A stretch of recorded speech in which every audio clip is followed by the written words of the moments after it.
اعوذ بالله من الشیطان الرجیم. پناه میبرم به خداوند از شیطانی رانده شده. بسم الله الرحمن الرحیم. به نام خداوند بی اندازه مهربان نهایت بارح. إنا أعطيناك الكوثر بیگمان به تو چشمه کوثر را دادیم. فصل لربك وانحر پس برای پروردگارت نماز بخوان و قربانی کن. إن شانئك هو الأبتر بیگمان دشمن تو یعنی کسی که تو را به زشتی یاد می کند ابتر یعنی دنبریده است. اعوذ بالله من الشیطان الرجیم. پناه میبرم به خداوند از شیطانی رانده شده. بسم الله الرحمن الرحیم. به نام خداوند بی اندازه مهربان نهایت بارح.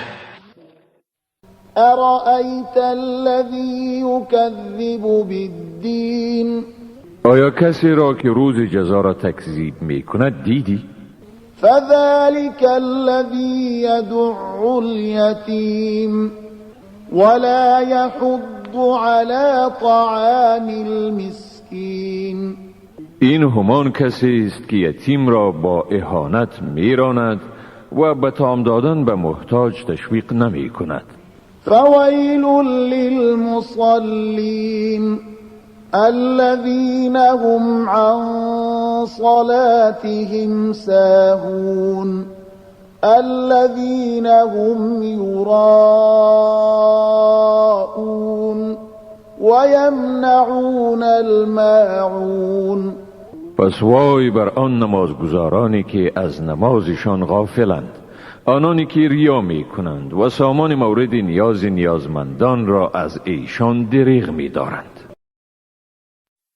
اعوذ بالله من الشیطان الرجیم. پناه میبرم به خداوند از شیطانی رانده شده. بسم الله الرحمن الرحیم. به نام خداوند بی اندازه مهربان نهایت بارح. لإيلاف قريش إيلافهم رحلة الشتاء والصيف. به سبب انس قریش، انس ایشان به سفر زمستانی و تابستانی. فليعبدوا رب هذا البيت الذي أطعمهم من جوع وآمنهم من خوف. پس باید پروردگار این خانه را بپرستند، ذاتی که ایشان را در گرسنگی طعام داد و در برابر ترس ایمن ساخت.